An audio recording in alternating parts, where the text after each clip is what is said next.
Welcome back to Hardware Unboxed. It's part 2 of the May 2021 Q&A series. Still 2021. So, yeah, because it's part 2. If you missed part 1, go back and check that out. There'll be a whole range of other questions that we've answered, probably some YouTube stuff, some stuff from our supporter-exclusive Discord community. We're going to mix them all up together as we've been doing the last couple of months. And, yeah, I guess before we get to the questions for this part, though, we do have a video sponsor, so let's go to that. Today's video sponsor is Thermal Grizzly and their Cryonaut Extreme, which is now available in a 2-gram syringe. This high-performance thermal paste delivers maximum thermal conductivity thanks to an extremely small particle size and layer thickness. It's also very flexible, capable of standing up to sub-zero temperatures for extreme overclocking, but also performs exceptionally well for air and water cooling applications. So if your CPU or GPU needs repasting, then I suggest checking out the Thermal Grizzly range. Link is in the video description. Do you think we will ever see Intel allow overclocking on non-K CPUs?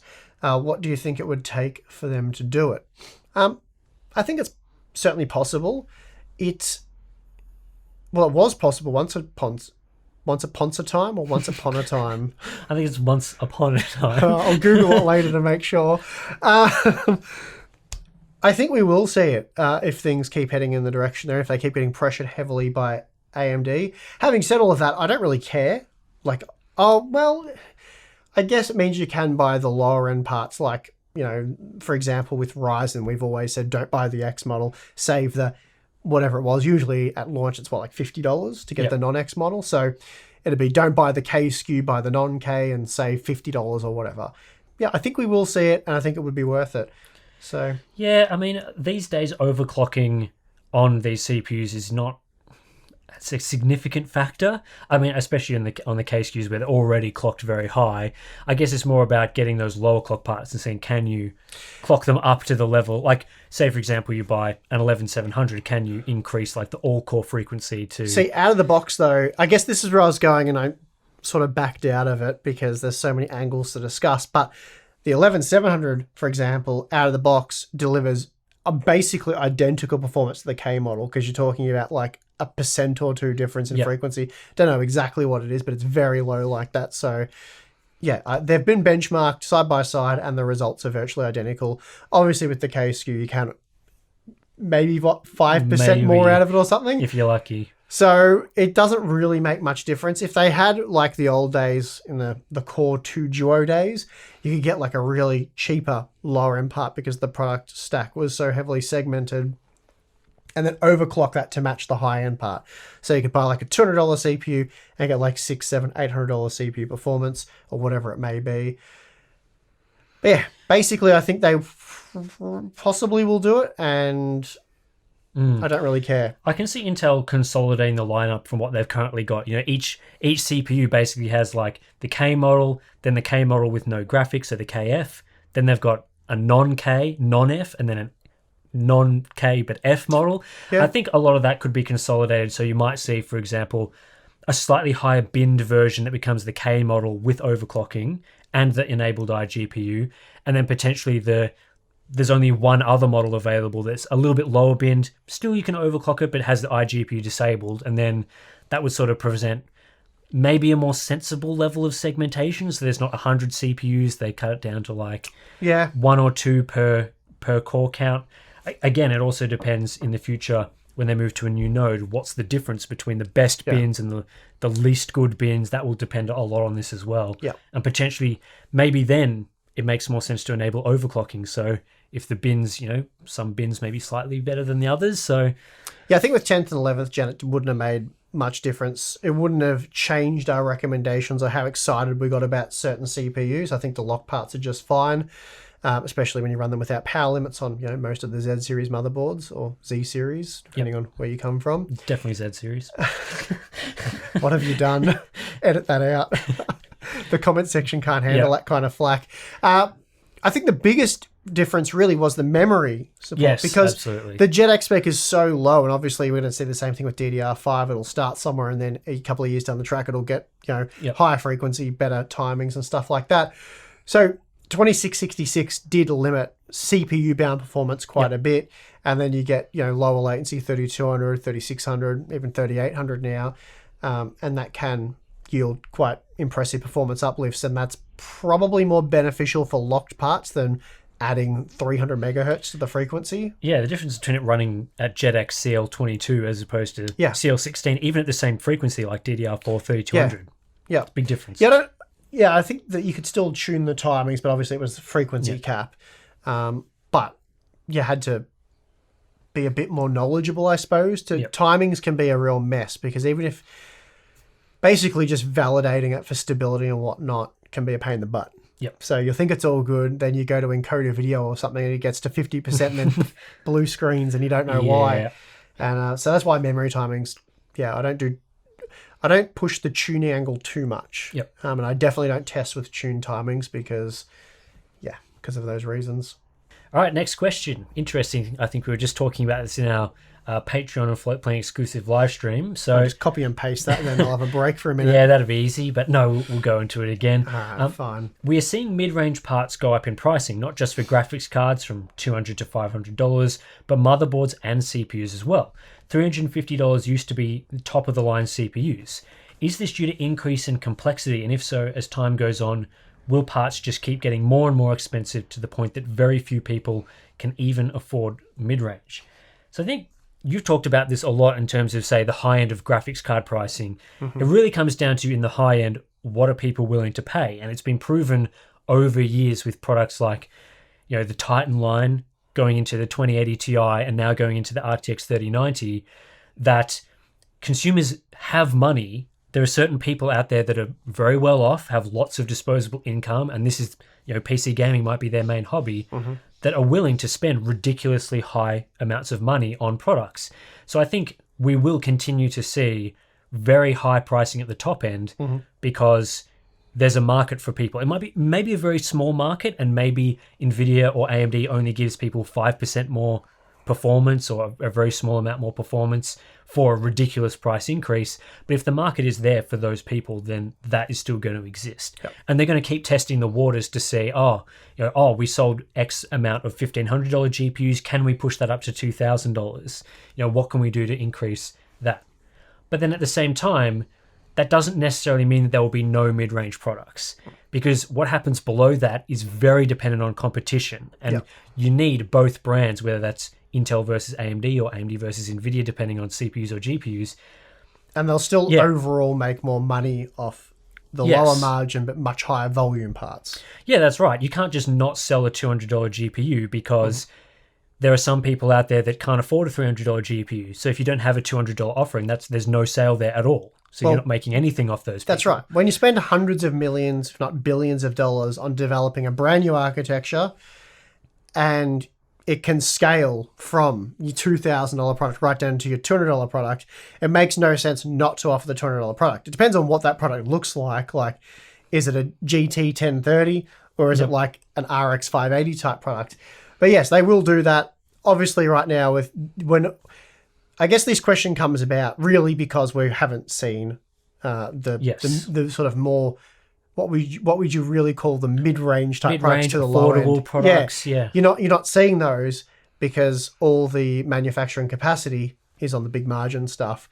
And if you're making a super expensive product that you make tons and tons of margin on, and you can't supply enough of them, that's obviously what your focus is going to be. Because as I just said, like, why you normally have something like a Titan and then a high-end GeForce in the case of NVIDIA, and then a low-end one is so you can satisfy all different price points of the market. Because there'll be people who will just be like, for this hobby that I do after hours, I can't justify spending more than $300 on a GPU, and that may be the mainstream market. So when you've got essentially unlimited volume to satisfy all of those different markets, you do. But at the moment, they don't. So yeah, I mean, part of this, I think you're mentioning in this question, is this due to an increase in complexity? And part of price increases over time is going to be if, let's say, you need a lot more components on the board of the GPU, or a motherboard, power goes up and up, so you need to put better and better VRMs. Or just the manufacturing process is more difficult. Manufacturing, the wafers may cost more. So all those things will affect that. But that still doesn't necessarily mean that there's not going to be a $200 product. It'll just mean that a $200 product may not give the same performance uplift from the previous generation as you'd be getting with a higher end product. So those mid-range entry-level products, which are obviously very popular, are not going to go away. It just requires a different market situation to what we're currently in. As I was sort of alluding to, they will go away if there's no competition, because if you've got only one brand producing, let's say, entry-level GPUs, then they could just make that whatever they want because they're a monopoly. But if there's two brands, then there's always that price war. And that's where we've seen, even when AMD wasn't producing high-end GPUs, they tended to create a lot of competition in that, say, $200 to $500 price range, where they could undercut, and there's battles there happening, and that creates a really attractive market for people to buy into. So it depends on a lot of things, and hopefully, AMD is getting much more competitive in GPUs, and the CPU market, as we know, is very competitive. So hopefully in the future, that will bode really well, actually, for mid-range parts, and we should start seeing, things trickling down, things getting better for buyers that want to be in this market. Yeah, as I was saying earlier, even if it wasn't AMD didn't exist in the GPU space and it was just NVIDIA, well, that would certainly slow things down because you don't have that arms race. They still want to produce record sales every generation. Yeah. So that means incentivizing someone that only has $250 to spend right. to buy their new graphics card because it's better than at the very least, they are competing with previous efforts. Yeah, that's right. And being a publicly traded company, there's always shareholders that keep them accountable. So definitely that affects it as well. All right, Tim, since you've been keeping a close eye on this sort of stuff, is the recent crypto drop, which I think happened just after you published your video, right? Around that time, something like that. Yep. Is that going to impact GPU availability, at least in the short term? No. Not in the short term, no. If anything, it's going to be a very long process for things to return to normal. So, like a week of crypto declining in price is not going to have a significant impact. I wouldn't have thought too much either way. It's more long-term trends. Like if over a month we see the pricing continue to decline, then that's going to start impacting, people are going to start selling the GPUs that they've been using for mining. People are going to be less willing to invest high prices into buying new GPUs, which is going to affect GPU pricing and then availability. So any short-term trends that we see, I don't think are going to have too much of an impact. It's just going to be about, examining sort of the longer-term impacts of these things and seeing, in a month from now, in 2 months from now, do we have a small amount of improvement? Because it's not going to be overnight where we suddenly, we wake up one day, the crypto's gone down by 20% and suddenly there's like 1 million GPUs on the used market. Yeah. When we go back to a time like 2018, the last crypto boom, that wasn't what happened. Over time, people start choosing to opt out of mining at all sorts of different times. One person might have been mining for longer, so they're more willing to get out sooner. Other people are going to keep their products for longer.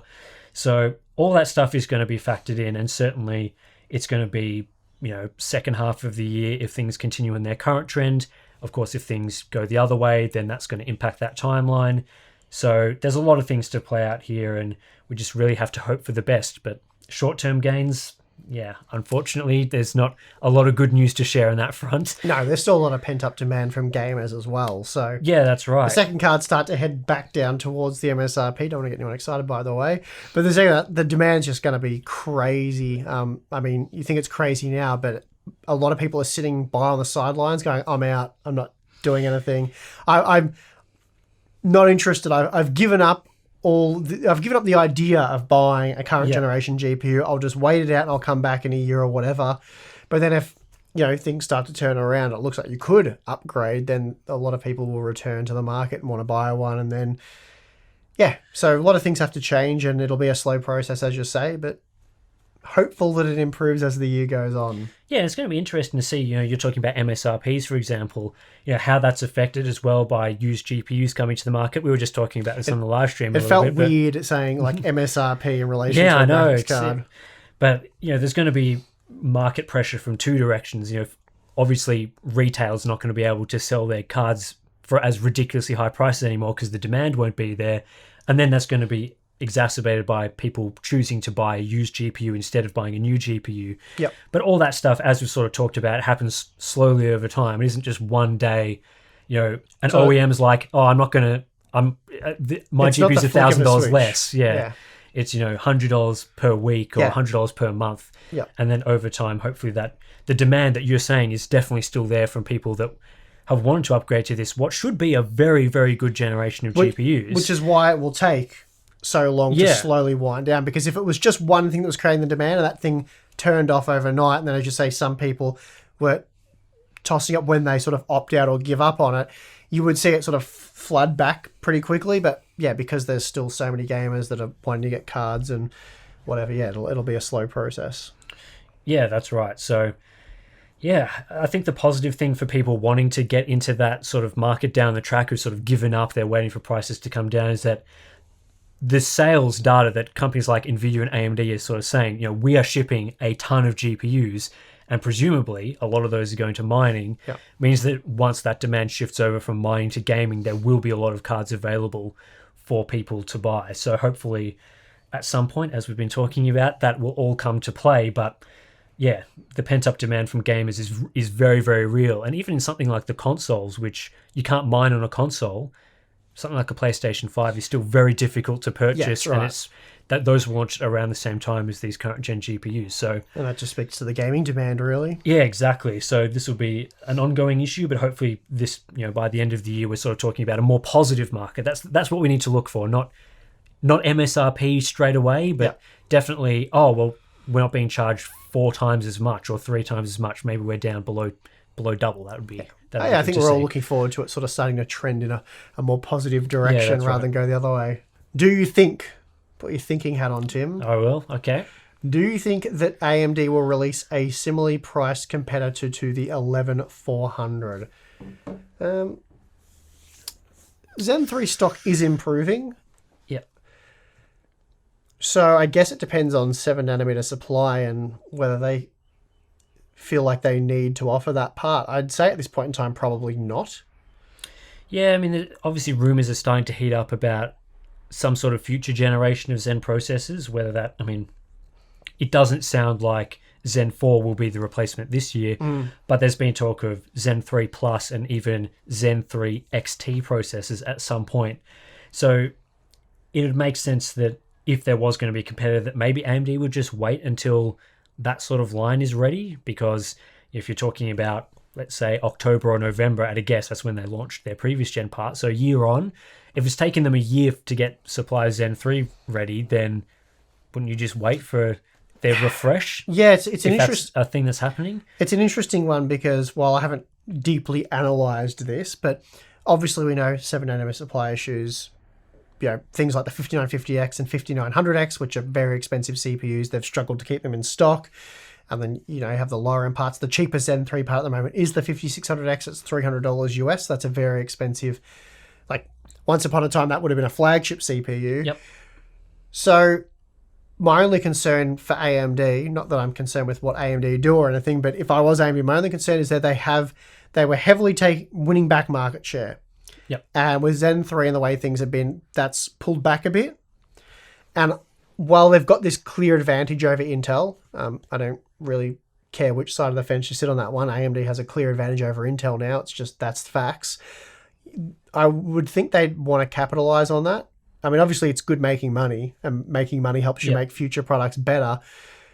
But while they should clearly be taking back market share from Intel right now, they're not, because of supply issues and the fact that they don't service all those cheaper markets. And they're not even doing that with Zen 2 at the moment, because of course that's still a 7nm CPU. So I think it really does come down to that balance of, what's the stock level like? Does it make more sense to put dies towards higher end products that are selling for more? And then if that supply issue is sort of resolve itself with CPUs, do we then wait for a refresh if we're going to go down the refresh path, or release a product now and then, because it could be getting quite close. You've just seen how, we got 2 examples of how powerful mindshare can be. Yep. With Intel and Nvidia, both of their competitors, and that's why AMD's had such a rough go of it over the years. So the fact that they've, a lot of people, I know a lot of Intel users are willing to sort of jump over and give AMD a shot. And if there was that $200 part, like the 5600 Non-X, I think that would be pushing a lot of people to jump on, and you'd still see AMD's market share clawing back more aggressively. Because look, Intel can turn this around at any moment. Yeah, they're very capable of it. This current generation, for all the issues with 14nm and all that, and we've talked about that a lot. A part like the 11400 is very competitive. Definitely, well, we recommend it. And obviously we want Intel to come back because, it makes We want competition. Makes it so much more interesting for us, and it's better for people who are buying the hardware. So really, AMD have to capitalize, and in a way it's been unfortunate that the first time that I can remember, they're very competitive on both the CPU and GPU front. They've got these supply issues and obviously global pandemic and all that stuff that helped cause all of that. I think another point that comes with this is, it'd make not much sense for AMD to continue producing a part like the Ryzen 5 3600 because that's a 7nm part.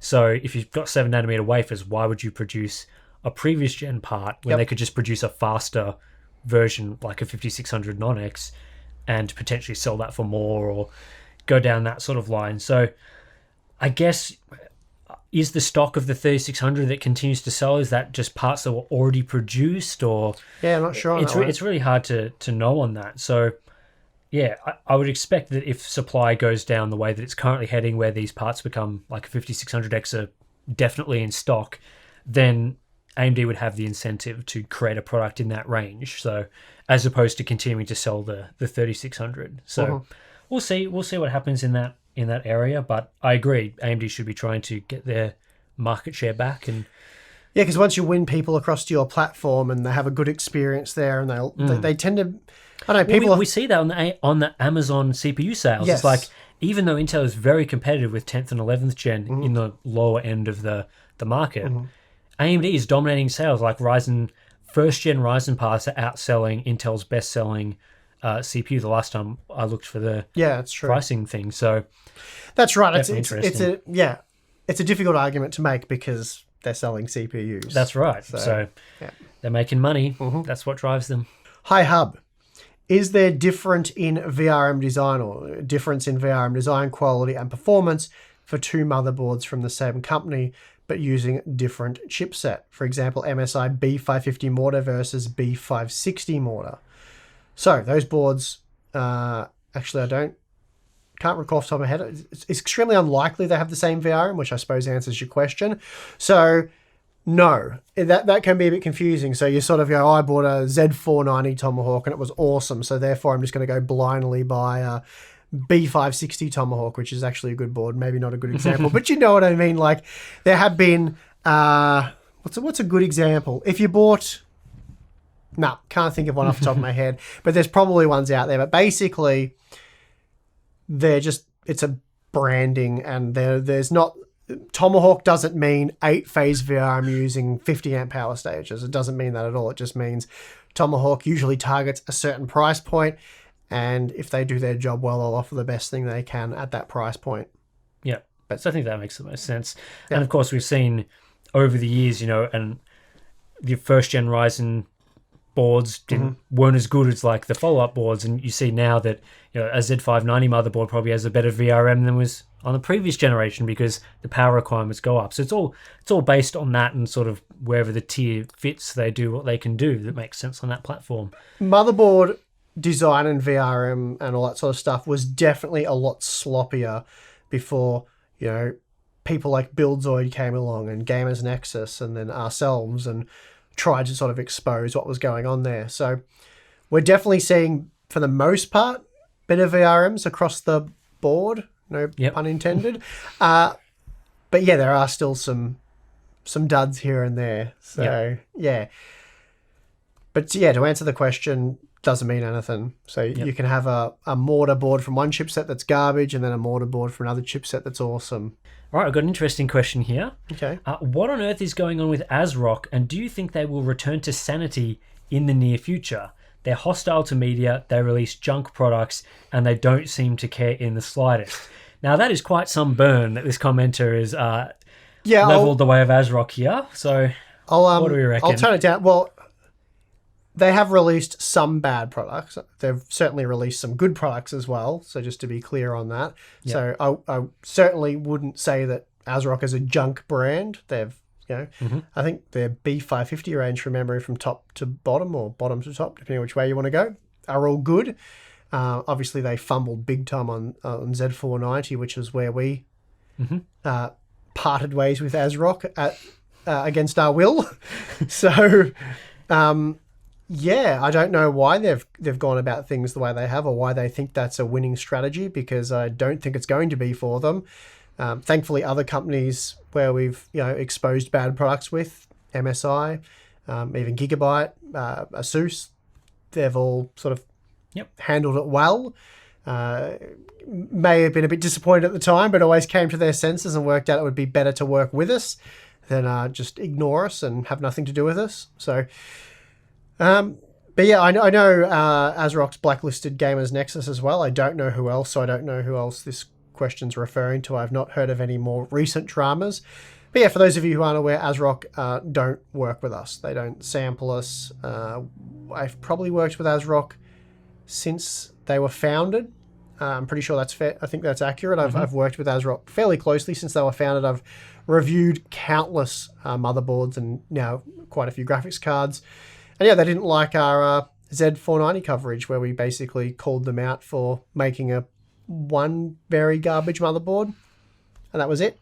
I think with these things, when it just comes down to the person that's in charge of the PR at the company, as opposed to the strategy that they set out, Yeah, I think it might go a bit further with that with Asrock, given that how many people have been, Gamers Nexus, they're on the other side of the planet. And I'm not so much talking about like a local PR person, but more like it's the department. Yeah, the PR head, for example, at the company may want to go down this line. Yeah, I mean, we don't know for how far up it comes or what sort of who's calling this direction, but basically Asrock is not. They're not. It's not a normal thing. It's not. Yeah, it's not something that most companies do. So when I think of like across all companies and how they deal with bad feedback, it tends to come down to the people that you're speaking to and how they want to react to these sorts of things. And there are certainly companies and people who maybe it's a company culture thing, maybe it's executive level or board level or CEO level that dictates these sorts of decisions. But yeah, it's usually that's a significant part of the reason is that, I'd find it hard to believe that engineers that are working on these products who usually are fairly clued in as to what they're doing and the quality of the products they're producing want companies out there blacklisting their products are being talked about and that sort of thing. So, well, at the end of the day, it's just so strange because it achieves nothing for them, nothing good. Because since they blacklisted us over Z490, we purchased all the B550 boards and tested those. And, despite their unprofessional approach to this, we've remained professional and, we found the B550 boards to be good. So we said that they're good. Yeah. What other examples have we had since then? So we most recently looked at like Z590. Yeah, I mean, their boards were okay. The Phantom Gaming wasn't particularly great, but I think it was passable. What else have we looked at? But anyway, what I'm getting at is it achieves nothing, or I don't know what they were setting out to achieve by blacklisting. At least that I know of us and Gamers Nexus, because Gamers Nexus and us are more than capable of buying whatever Asrock motherboards we want to review. And we've certainly been doing that ever since, and it's not phased us in the slightest. It means sometimes we can't get them ahead of time, and really that only hurts them because, Gigabyte, MSI, Asus, they all send boards ahead of time so they get featured in our day one content, which gets a lot of eyeballs, and Asrock's missing. But then the later critical look at motherboards, they get included in. So, strange. Strange decision. Yeah, probably won't work for them, but that's their decision. Yep. And that does it for part 2 of the May 2021 Q&A series. There will be a part 3 on the channel at some point in the future. Not sure if we'll slot some other videos in between now and then, but there are more questions that we will be getting to in a future part. So stay tuned for that. Of course, you can subscribe to the channel so that you don't miss it. And also, if you have gotten to the end of this video and you're interested in supporting the channel directly, we do have our Patreon and Floatplane accounts. You find the links to those in the description below. If you sign up on Floatplane, you get stuff like early access to some of our videos from time to time. That's once right. they get up early. So yeah, maybe part 3 of the Q&A is up by now. In fact, I'll probably say it is, but you can check that out. Almost certainly is available on Floatplane. And what else? The Discord community. We've got live streams, all that sort of stuff. Behind the scenes videos. A lot of cool stuff there, really. A lot of fun stuff. So if for whatever reason you need more hardware unboxing in your life, then that's a good way of getting it. So yeah, the monthly live stream is always a lot of fun. Yeah, they're always cool because we chat with you guys live, answer your questions, and there's really no limits there to what we'll talk about. So yeah, it's a lot of fun. So thanks for that. Thanks for the questions. Thanks for watching the video. Thanks for everything. It's been a lot of fun. Yep. So I'm your host, Steve. I'm your Tim. See you next time.